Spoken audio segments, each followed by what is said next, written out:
Hello. Hello, friends. Friends, family, followers, all the F's.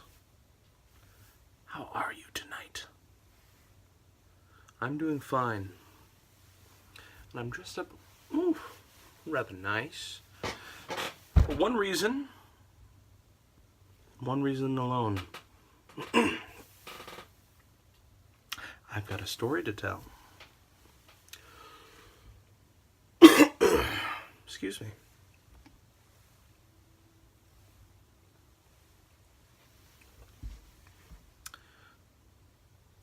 It's a story about courtesy service. Or what I do, which is, on the reg, I load furniture. Yeah. For a company that sells furniture, it's my job to, I put the furniture in your car and I tie it down. Got it on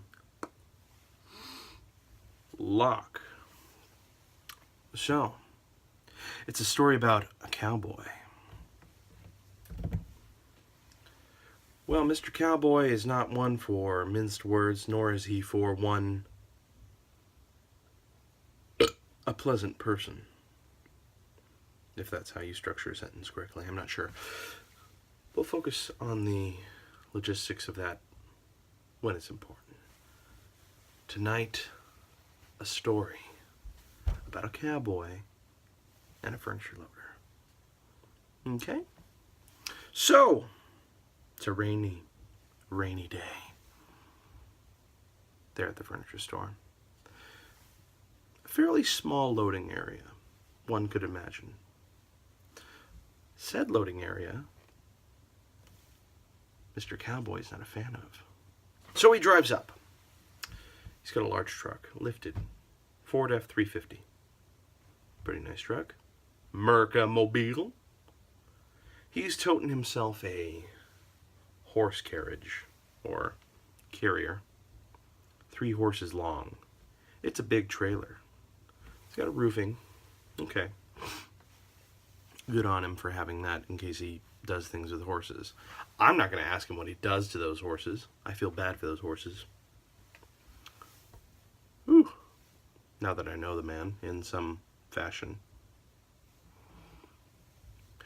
The cowboy walks up, not to me, to my coworker. And he says, "You better fire your contractor because this place is effing stupid." Effing stupid. F stands for the F word. He's a cusser. Gather your children and say, take heed. Cover your ears because this man's a rambunctious sort.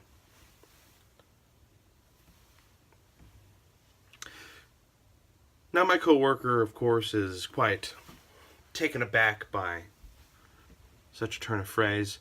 Quite an opener, really. I was quite shocked myself. He presses forward, thrusting his receipt into my coworker's hands. Now, mind you, you're not supposed to hand in your receipt. No, you're supposed to hand in a pickup slip by spending 2 minutes with the cashiers and explaining to them, "Hello, I'm here to pick up my merchandise." A very simple process. And upon giving said advice to the customer, who is the cowboy, he's quite mad. Woo! He was pissed. He's not a happy. He is not a happy camper. He whisks away in his large truck and trailer, nearly hitting some sort of supposed child that I am imagining right now. He could have killed him. Jimmy. Poor Jimmy. He was lost that day in that separate universe. So, the murderer drives away. The cowboy murderer. Off he goes to go complain. Scream, shout! To reception. Oh. And from reception, he moves on to cashiers. And from cashiers all the way up to the general manager. Now, this man is hard to get a hold of, the general manager. You want to have a one-on-one with this guy? Do you? Do you think you're ready? Cowboy gets it. I'm sure he's cursing up a storm, blah, blah, blah. We get the call, those of us in the loading dock. There's a storm coming. And I say, what do you mean? It's raining outside. No, there's a storm coming, and he wants his merchandise wrapped. Okay. Well, let's introduce the hero of the story, me! Yeah. Come on, cowboy. I'm ready to take you on. So, the cowboy arrives. Quite silent. But he's trying to find a kindred heart here. He's had a bad day. Okay. So he's cursing up a storm. Your stupid effing bosses, of course, this, that, the other. Why are these cars parked here? Oh, they're for the salesman. Well, that's effing stupid. Casual conversation. Pure poetry, in my opinion, obviously. We move on. We wrap up his merchandise. Now, mind you, one might be angry in this situation if it were a plethora of items, or what have you. Time is of the essence, in this man's opinion. Well, guess what? Everything's wrapped, ready to go, because, oh, what is it?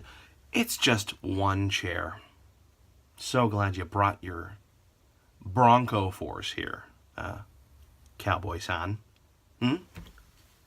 You brought a lifted 350 Ford truck toting the longest trailer you've ever seen in your life. Just a chair. Now, it occurs to me while I'm loading said merchandise, why is it wrapped? This trailer has a cover. Oh ho ho, friends. Much to my surprise, what lay before me in that truck trailer? A fine carpet of mud, grass, and a plethora of horse excrement. Ooh! It was a smell to behold, friends. So, merchandise loaded. He goes on and on about how if it was back in John Wayne days, he would have kicked that lily peppered ass, excuse the language, of the general manager.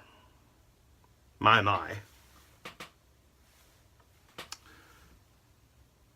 If it weren't for the smell, his stinky language would have made me faint. So, we move on. Merchandise loaded. Time to go. But I have a job to do. I have to put down the vehicle details just in case something goes wrong. It is part of procedure. A simple license plate, a vehicle description, and away he must go. But he doesn't. He doesn't leave. No. Because he has just unraveled the greatest secret of all. That our very company is collecting information for the FBI. Obviously! If I only knew that I was collecting information to sell to the FBI, my. I'll quit this day if I knew such a thing. Well, he's not having it. I tried to explain to the gentleman, well, we collect all this information from every car. It is our duty. It's my chosen course here in the loading dock. No. He delivers the phrase I'll never forget, because he is a man of clearly distinguished character. He says to me, after insulting my customer service, which you have to assume was exemplary in reality, he says to me, "You look like one of them boys that complain about Big Brother. Well, I'll tell you what. You are Big Brother. Maybe I am. Maybe I am Big Brother.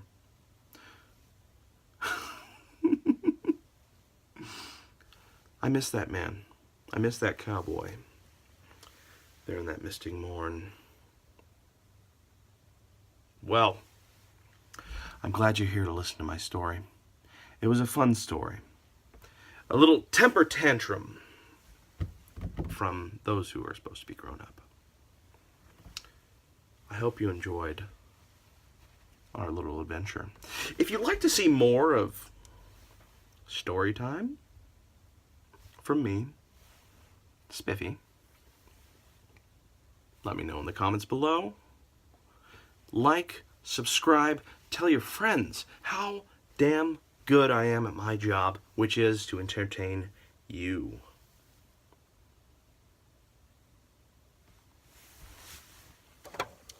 Have a good night.